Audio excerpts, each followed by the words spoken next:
Well, we're in week 2 of our series called Life's Healing Choices. Yesterday, I started coaching my son's basketball team. Coaching is one of my favorite things to do. I love sports. It's been a great experience so far in baseball. Baseball is somewhat of a simple sport. It's a slow sport. It's easier to coach in that sport. Soccer has been great for us. We've had some successful seasons in soccer. Not a lot of rules. Don't use your hands. Kick the ball in the goal, and usually that goes pretty well. Basketball is a different animal. It is high-paced. It is loud and chaotic. And I have this idea that I would be able to kind of control that. I had this idea that through practice, I would be able to instruct my players how to play the game of basketball. And we had a plan going into our game yesterday. And then I don't know if you know a lot about basketball, but at the beginning there's a tip-off, and so they throw the ball up in the air, and they two players tip the ball to someone, and then after that it was just chaos. There was no control. There was no real following the plan that we had. I tried to coach from the sideline. It just didn't always go as I thought it would. We lost. We played okay, but we lost. I kind of got into a little conflict with the other coach. Not really my fault. This time, it was not my fault. Just defending my players. But they had a hard time, right? They had an idea of what they wanted to do. I had an idea of what it was going to look like for them. But as you know, our plans don't always work out. What you want for your life, where you want your life to go, it just doesn't always happen. And I would guess that for most of you, if you were younger, when you were younger, if you had an idea of what your life was going to look like, maybe now it doesn't. That there's happened. And so we're looking at this idea that there has been some hurts you've had, that there's some hang-ups that you've just had a hard time getting through, or there's been some habits that you formed in your life. And each one of those, the hurts, the hang-ups, the habits, are really keeping you from living a healthy life. A healthy life for yourself, mentally, emotionally, maybe even physically. It's keeping you from having healthy relationships, whether it's marriage or with your kids or friends, that there's things that have happened that are keeping you from being able to have that healthy life. And then habits, right? The habits that you have are either hindering you or helping you. Your habits are either hindering you from what God wants for you, or they're helping you accomplish those things, who God wants you to be. And so we're going to spend quite a bit of time actually looking at this. We're going to take a look at our hurts and our hang-ups and our habits and begin to really wrestle with those things and begin to ask God, okay, what are some things that we can do? What are some decisions? What are some choices that we can make that will help us to be healthier?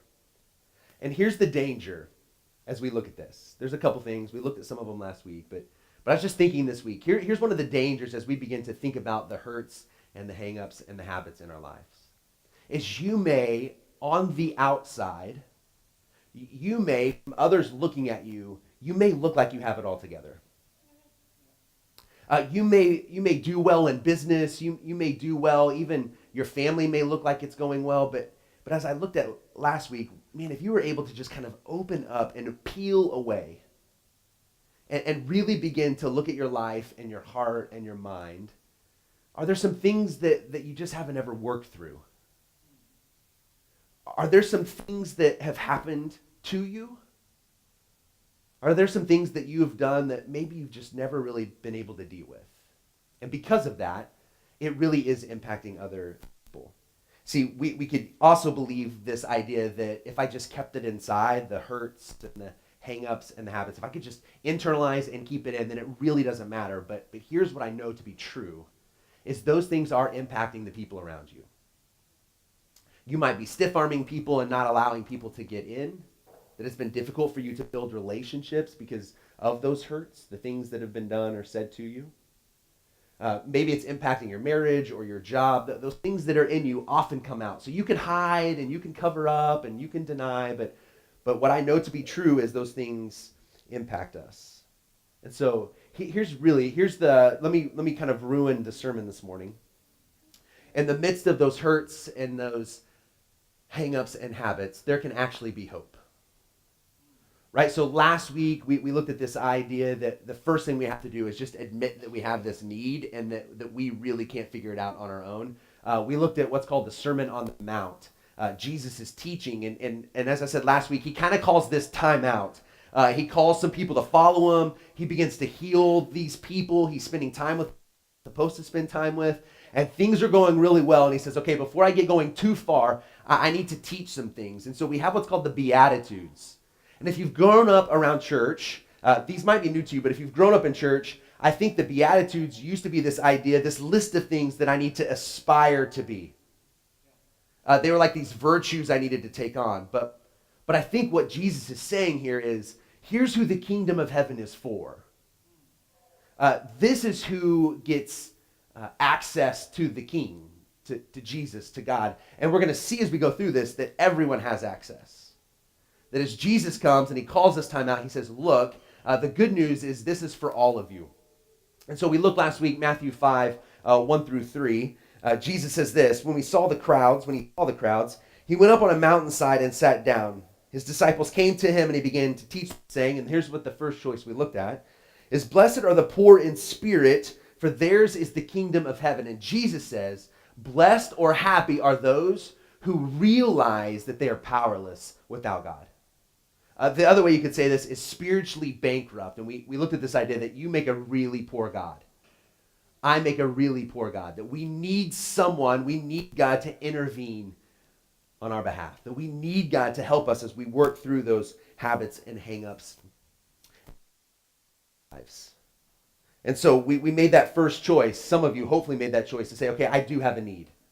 I have this need and I need God to. It says this in verse 4.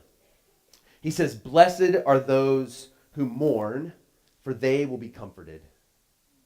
Now, I think it's really important that I explain, and even where we're kind of at as a family, the mourning that Jesus is talking about here is not the mourning of loss of someone.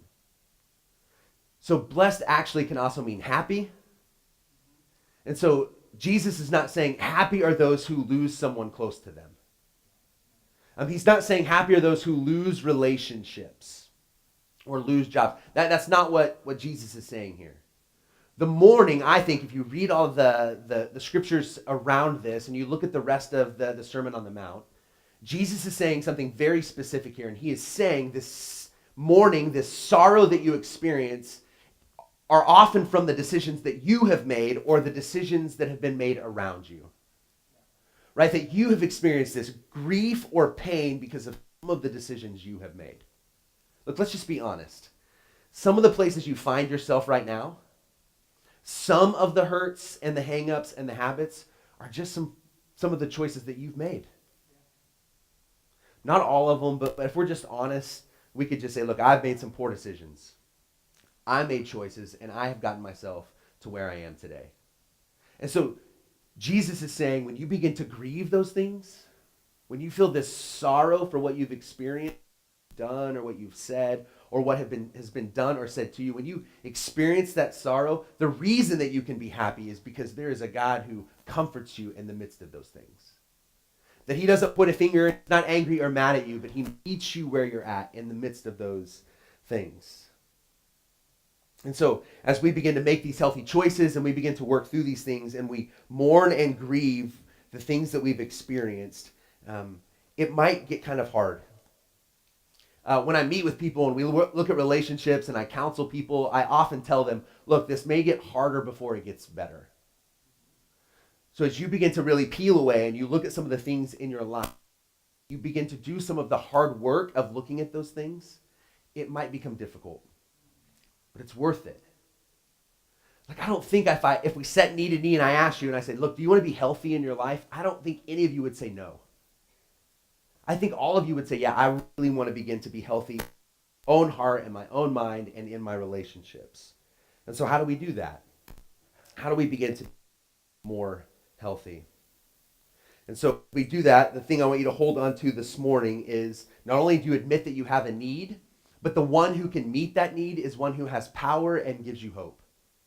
Gives you hope that maybe your future could look different. Listen to this. It's in Romans 15:3. For from a guy named Paul. He says this, may the God of hope fill you with all joy and peace as you trust in him, so that you may overflow with hope by the power of the Holy Spirit. As you're reminded of the hurts and you begin to work through those things, may the God of hope give you joy and peace in the midst of those things. May you not just have a little bit of hope, but would you overflow with hope in belief that things could look different for you. And so I'm pleading with you today. I really am. I'm pleading with you today to not give up in the midst of those things. As I talk about hurts, because we could probably make that list if I said, look, what are the hurts in your life? You would have those things. If I said, what are the things that you have been unable to let go and just seem to you're always hung up on? You could tell me what those things are. The habits, look, we all have some unhealthy habits in our lives, the things that we turn to for different reasons. We all have those. And so in the midst of those, as you feel overwhelmed by those, what I would say is, would you just hold on to hope? Would you believe that the God of hope would give you joy and peace? And so that your broken marriage or relationships could actually be healing in those things. That what your relationships have looked like, they don't have to look like that anymore. That maybe a broken relationship with a child or your parent can be healing there. That your struggles from your past, the things that you've done or have been done to you, that you can find healing. That your story isn't over. Your story isn't over. That you are breathing today, and that is good news, and you could find hope in that. I'm speaking out of my own experience. That even just a couple years ago, as I began meeting with a counselor and working through hurts from my past, things that I really hadn't paid attention to, things that had been said to me or done to me, that I had masked those, that I had covered them up, and I had just portrayed something of myself that wasn't real, and I thought, nah, I'm okay. But then you just reach a point where you think, okay, I'm not okay, and we looked at that last week. And it's okay to not be okay. But there is hope that maybe things can get better. And so, I want you to begin to work through this. And as the pain comes, as you experience pain, just understand that that is your body saying that something is wrong. Pain is a great way to understand that something is not right in your life. C.S. Lewis, a great author, said this: God whispers to us in our pleasures, but shouts in our pain. Pain is God's megaphone to rouse a dead world. So as you go through pain, you'll have some choices to make. Will you turn to some other things, or will you begin to turn to the God of hope? Would you stop and pay attention to what your body is telling you, that what your mind is telling you, or maybe even what people are telling you? And as you experience those things, would you not deny it or mask it? When I moved in July, I was carrying some heavy things, and a friend of mine who's a part of Trinity, Justin, was helping me move a refrigerator out of my basement. And I was on the bottom end of the refrigerator, and it took us a while to get this refrigerator out of the basement. And almost immediately the next day, I began to feel some pain in my elbow. And I kind of thought, it'll go away. It'll go away. I don't always go to doctors. I just like to complain that I don't feel good, and that's for my wife. And so I complain, and I don't always like to go to the doctor. So I kept putting it off, and I kept thinking, it'll get better. It'll get better. But it just got worse. And so I finally go to the doctor and do an MRI, and I have a torn ligament in my elbow. And as I meet with the doctor, they wanted to do a couple things. One of those was to give me a shot in my elbow, a cortisone shot. And really what this cortisone shot was going to do is just eliminate some of that pain in the moment, some of the inflammation. But she said the important thing is that you do physical therapy, right? You do the hard work to help repair what is torn. That was the end of December, and I have not done one moment of physical therapy, right? And here's why. Because the shot kind of took the pain away, right? It helped in the moment. It helped temporarily. But now that it's been a little while, I'm starting to get the pain back again. And I have a choice to make. I can go back in and I can get another shot and just continue to mask the pain. Or I deal with it.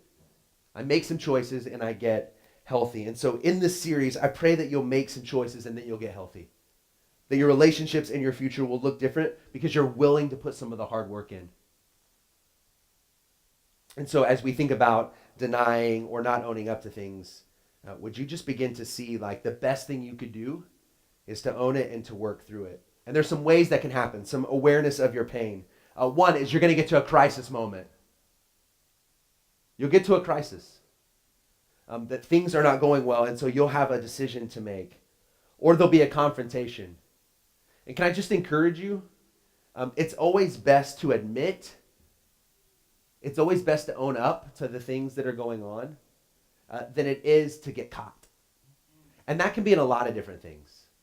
I think healing is always easier when we state and admit what is going on in our lives. When we own it, I think healing comes quicker. And so let me speak on the other side of this. Maybe you've worked through these things. Maybe at some point in your life, you've recognized the hurts and the hangups and the habits, and you've worked through them. Maybe you've gone to a counselor. Maybe you've been set free from addiction, and some of those things have happened. There might be a part of your life, and I said this last week, where your story helps someone else. The healing that you have found because you made some difficult choices, the healing that you have found because you've put the hard work in, might help someone that is sitting around you. If you want to just tell your story, if you want to share with the rest of us how you made some of those decisions, we'd love for that to happen. Just let me know that you want to share your story, and I'd love for other people to hear it. But the other thing is, in relationships, it might be you confronting someone else. Like this comes through, and please, this is really, really important. This comes through relationships. This comes through love. This doesn't come from beating someone up. This comes from concern. And so listen, Paul says this to a group of believers.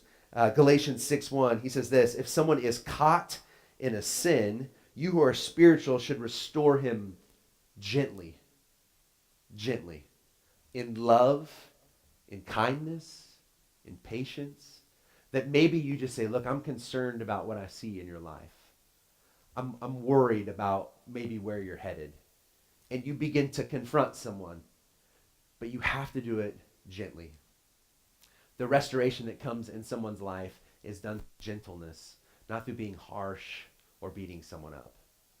So for us, as we think about pain, it'll happen through crisis, maybe someone confronting us, or at the worst, a catastrophe, right? You just finally hit rock bottom. Everything hits the fan and you have no choice but to begin to deal with what's going on in your life. And in all of that, there will be an option to cling to this God of hope. So last week, choice one is to say, I'm powerless to deal with this on my own. I admit it. I need God. I'm spiritually bankrupt. And this week is this idea that there's this power greater than me that gives me hope. And so you have to begin to plug into that power.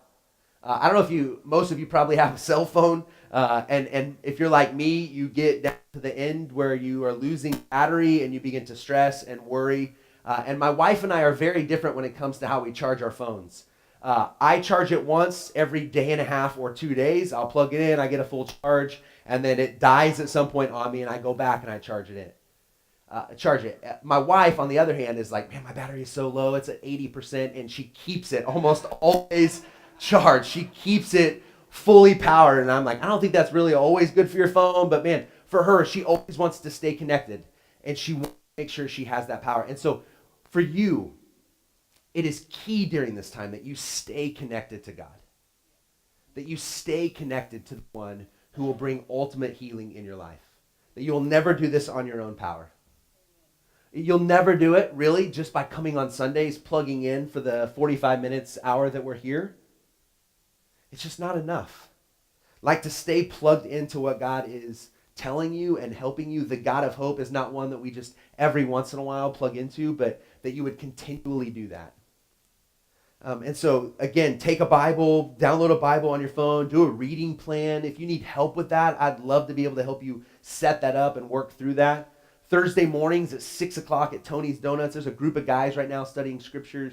There's on Wednesday nights, there's a group of people. You can do it on your own, but I just want to tell you, stay connected. Stay connected to the God of hope.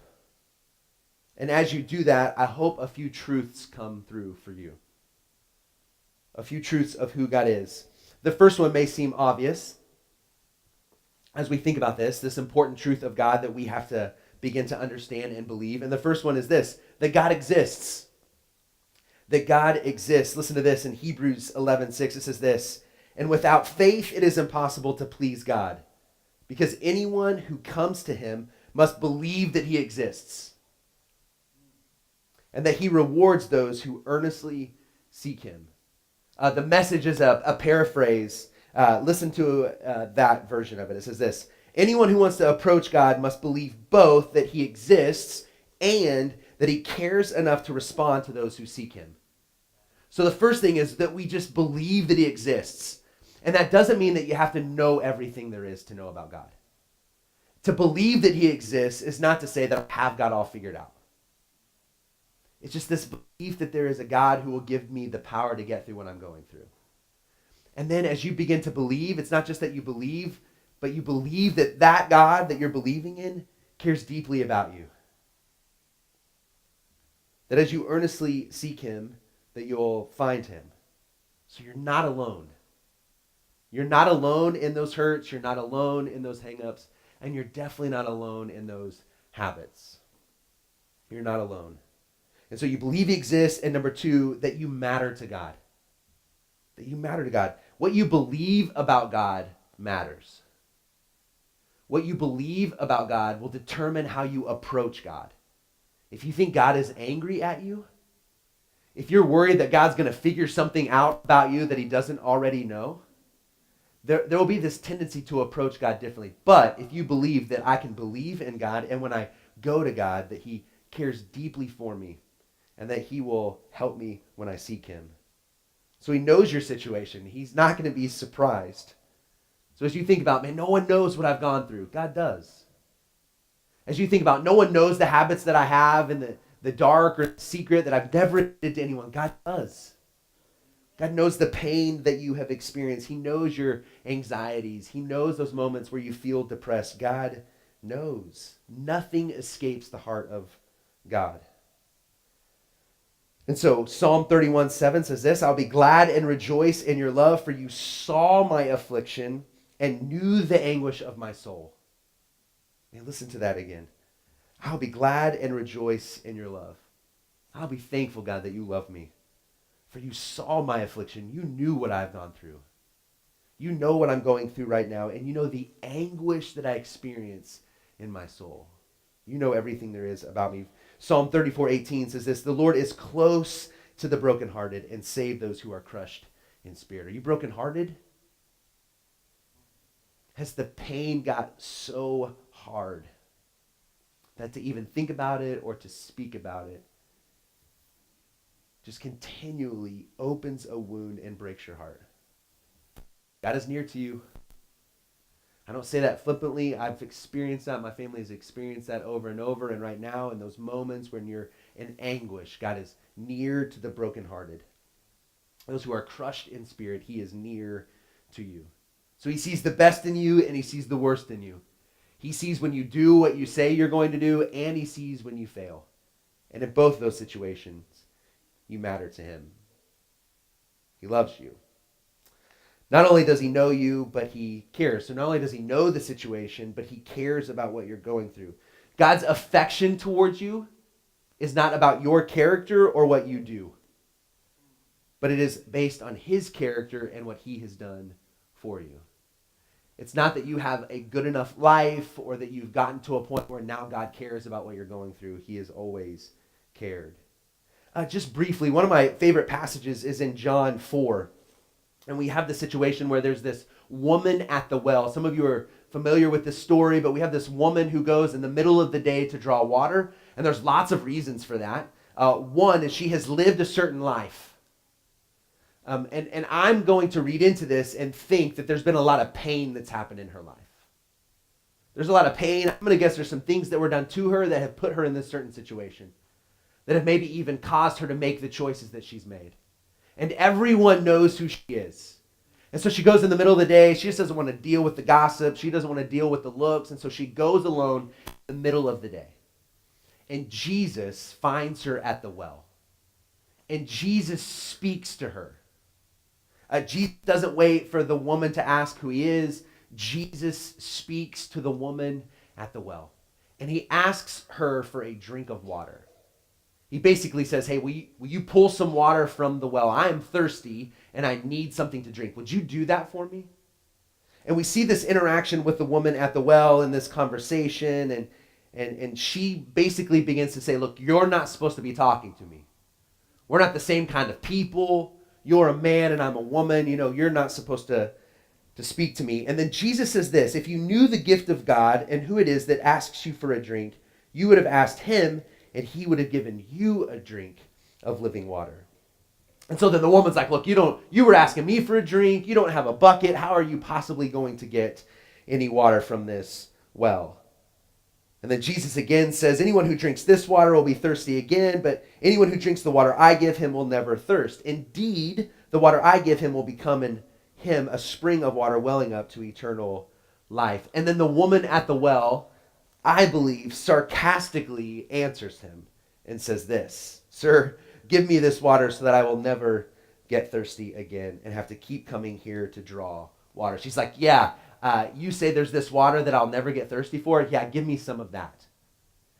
And here's where Jesus knows the woman's situation. He knows why she's there by herself in the middle of the day. He knows that she's ashamed, that she's broken and she's had pain. He knows her situation and he cares. And this is his response to her. He says this, go call your husband and come back. And she responds, I have no husband. And Jesus says, you're right when you say you have no husband. The fact is you've had 5 husbands, and the man you now have is not your husband. What you have just said is quite true. Jesus says, look, I know your situation. I care about your situation, and I'm offering something to you. And he says, I'm even going to tell you what I know about you. And then her response is this, I see that you're a prophet. I know you can tell about my past. And she says this, our fathers worshipped on this mountain, but you Jews claim that the place where we must worship is in Jerusalem. Jesus just says, I know everything you've experienced. I know the choices you've made. I know the pain that you've experienced. And then she basically begins to question how worship is supposed to look. So if we were to use our own language, it would be like you being confronted by the truth of your past by Jesus. And then you said, hey, does it matter what I wear to church on Sundays? Does it matter the style of music that we do? And she immediately begins to deny what God has just said. She doesn't want to deal with hurt and the brokenness in her life. Because Jesus just said, I know I'm offering you water. I'm offering you the gift of grace and love. And she says, yeah, but what about this? And she says, in the end, there's going to be the Messiah who comes. And Jesus' response to that is, I who speak to you am he. Look, the one you need, the one you desire is right in front of you. I know your situation, and I care. I stopped at the well to speak to you, to offer you hope and healing in the midst of your pain, the hurts and the hang-ups and the habits that you've experienced. I'm offering you hope and healing. And the same is for you and for me. That God knows your situation and he cares. You have to make some choices. You have to admit that you have a need. You have to no longer deny it or mask it and believe that God will give you power and strength to see it through. And so that's the third thing, is that you have to believe that there is a power that God has. That maybe your situations could look different. That your life, what it has looked like, doesn't have to look like that forever. Listen to what Paul says to another group of Christians. Ephesians 1:18-19 says this, I pray also that the eyes of your heart may be enlightened in order that you may know the hope to which he has called you, the riches of his glorious inheritance in the saints, and his incomparably great power for those of us who believe. There is a power that God possesses. where the impossible becomes possible. Look, I've seen it in some of your lives. I've seen the addictions that have been broken when you finally say, look, I need help. I've seen healing come in marriages and relationships when you begin to rely on the hope and power that God gives. I've seen some of you who have worked through the pain of your past, who begin to wrestle and open up and expose the things that have happened. And there's been healing that has come. There is hope and power that comes from God. God is about making the impossible possible. We see that in the scriptures where the blind begin to see, that the paralyzed walk, that the mute begin to speak. We see it over and over as Jesus interacts with people, that he brings healing to their lives. And it wasn't something that he did 2,000 years ago, but he still does it now. That healing can come in your life, and you get to begin to make some choices for that to happen. Greg's going to come forward, and as he does, I just want to remind you. Choice one, admit that you have it. Admit that you have this pain, that you have a hurt or a hang-up or a habit, and you need God to intervene on your behalf. That you can no longer do it on your own. And then the second choice is that you believe that God is the one who will give you hope and power to get through whatever it is. That you don't have to do it alone. A real simple next step for some of you is just to admit that to God. Just in your seat as Greg starts to just play a little bit, would you moments just maybe just confess to God that you have that need? That you've been trying to figure out all these other ways to mask or to not deny or to deal with those things. But that maybe today that you would recognize that there's hope because of what God has done on your behalf. That Jesus would help you get through those things, that you don't have to do it on your own. Would you just admit that need to God? And then maybe the second thing is that you would tell someone. The scriptures say that forgiveness comes when we confess to God, but healing comes when we confess to one another. That maybe this week as we continue to work through these healing choices, that maybe you'd find someone and you would just admit to someone, look, I've had these things in my life that I'm working through. Can I just share those things with you? And then on the receiving end, if someone does, would you just listen? Look, God is the one that has the power. God is the one we find our hope in. It's not you. So would you just listen? Would you pray for them? Would you support them and encourage them as you would receive maybe someone sharing with you something that's going on in their life? But maybe would you just take that step? Would you admit to God and then maybe share with someone, look, there's some things that you're working through. And maybe they would just start to pray with you and for you. Could today be the day? I've just had this sense of urgency lately. Right? Maybe we could be healthy. Maybe we could find healing. Maybe relationships could look different. Today. Don't wait. Don't wait. Would you pray and we sing this together?